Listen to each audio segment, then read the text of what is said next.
Hi friends, welcome back to our channel. Friends, మీ అందరికీ సువర్ణ అవకాశం. కేంద్ర ప్రభుత్వ సాయుధ బలగాల్లో ఉద్యోగం సంపాదించాలి అంటే ఇది మీకు సువర్ణ అవకాశం అండి. సో మనకు బార్డర్ సెక్యూరిటీ ఫోర్స్ నుంచి వివిధ రకాల హెడ్ కానిస్టేబుల్, ఇంకా మనకు స్టెనోగ్రాఫర్ అంటే అసిస్టెంట్ సబ్ ఇన్స్పెక్టర్ హోదాలో ఉద్యోగాల్ని భర్తీ చేసుకునేందుకు అధికారికంగా నోటీస్ విడుదలైతే అవడం జరిగిందనమాట. సో ఎంతోమంది వెయిట్ చేస్తున్నారు, ఇంటర్ అర్హత పెట్టుకొని, డిగ్రీ పెట్టుకొని ఇలా పోలీస్ జాబ్స్ కొట్టాలి అని చెప్పి. సో వాళ్ళందరికీ సువర్ణ అవకాశం అనమాట. ఈ వీడియోలో ఆ డీటెయిల్స్ అని కూడా మీకు క్లియర్గా ఎక్స్ప్లెయిన్ చేయడం జరుగుతుంది. సో వీడియోలో మీకు చాలా క్లియర్గా అర్థమయ్యేట్టుగా చెప్పడం జరిగిందనమాట వచ్చిన విషయాల గురించి. ఎవరు స్కిప్ చేయొద్దు. అలాగే ప్రతి ఒక్కరు వీడియోని లైక్ చేయండి. సో మీరు వీడియోస్ని లైక్ చేస్తేనే మాకు కూడా మోటివేషన్ వస్తుంది, ఎంకరేజ్మెంట్ వస్తుంది ఇలాంటి వీడియోస్ చేయడానికి. తప్పకుండా వీడియోస్ని సపోర్ట్ చేయండి. ఫ్రెండ్స్, మనకి ఇది బార్డర్ సెక్యూరిటీ ఫోర్స్ నుంచి అధికారికంగా విడుదలైన నోటీస్ అనమాట. వీళ్ళు ఏం చెప్తున్నారంటే, short advertisement for direct recruitment of assistant sub inspector. అంటే ఈ యొక్క హోదాలో స్టెనోగ్రాఫర్ ఉద్యోగాల్ని, కాంబాటెంట్ స్టెనోగ్రాఫర్ ఉద్యోగాల్ని భర్తీ చేస్తున్నారు. ఇంకా హెడ్ కానిస్టేబుల్ హోదాలో మనకు అంటే హెడ్ కానిస్టేబుల్ ఉద్యోగాల్ని భర్తీ చేస్తున్నారు. ఇందులో మనకు క్లర్క్ ఉద్యోగాలు ఇలాంటివన్నీ ఉన్నాయన్నమాట. సో పర్సనల్ అసిస్టెంట్, హవాల్దారు, క్లర్క్ ఇలాంటి ఉద్యోగాల్ని భర్తీ చేయడానికి వీళ్ళు నోటీస్ అయితే విడుదల చేశారండి. మనకు ఈ నోటిఫికేషన్ అనేది జూన్ 9వ తారీఖున అధికారికంగా ఫుల్ నోటిఫికేషన్ విడుదలవుతుంది.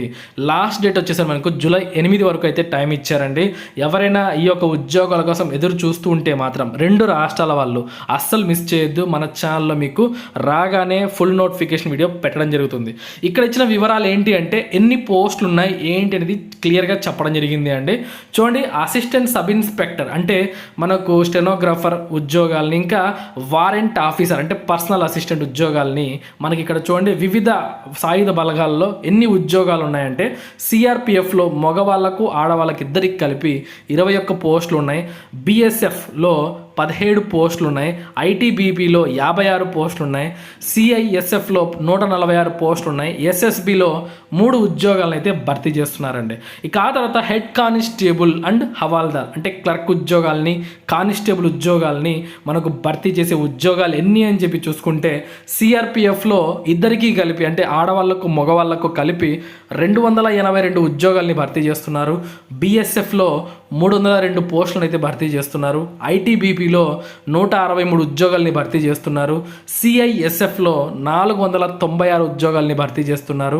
ఎస్ఎస్బిలో మనకు 5 ఉద్యోగాల్ని, ఏఆర్ విభాగంలో 35 ఉద్యోగాలను అయితే మనకు భర్తీ చేయడం జరుగుతుంది. సో మనకు 1500కు పైగా ఈ ఉద్యోగాలను అయితే భర్తీ చేస్తున్నారండి. ఎవ్వరు కూడా అస్సలు మిస్ చేసుకోవద్దు ఈ అవకాశాన్ని. ప్రతి ఒక్కరు వచ్చిన వెంటనే అప్లై చేసుకోవడానికి రెడీగా ఉండండి. సో ఫుల్ నోటిఫికేషన్ విడుదలైన వెంటనే మనకు టోటల్గా అన్నీ తెలుస్తాయి. ఫీజు ఎంత ఉంటుంది, క్వాలిఫికేషన్ ఏంటి, సెలక్షన్ ప్రాసెస్ ఎలా ఉంటుంది, హైట్ ఎంత, వెయిట్ ఎంత, ఇలాంటి విషయాలన్నీ కూడా చాలా క్లియర్గా అర్థమవుతాయి. సో మీకు షార్ట్ నోటిఫికేషన్ వచ్చిన వెంటనే మీకు ఇన్ఫార్మ్ అయితే చేయడం జరుగుతుందన్నమాట. సో ఈ వీడియో నచ్చితే తప్పకుండా లైక్ చేయండి. ఇటువంటి మరిన్ని జాబ్ అప్డేట్స్ ఏవి మిస్ కాకుండా పొందాలి అంటే మన ఛానల్ని వెంటనే సబ్స్క్రైబ్ చేసుకుని పక్కనే బెల్ సింబల్ని కూడా ఆల్లో పెట్టుకోండి. సో ఫ్రెండ్స్, ఫుల్ నోటిఫికేషన్ రాగానే మీకు వీడియో చేయడం జరుగుతుంది కాబట్టి మీరు ఆల్లో పెట్టుకుంటే నోటిఫికేషన్ మిస్ అవ్వకుండా ఉంటారు. So okay, so all the best. మరొక మంచి జాబ్ అప్డేట్తో మళ్ళీ కలుసుకుందాం. ఉంటాను. Have a nice day.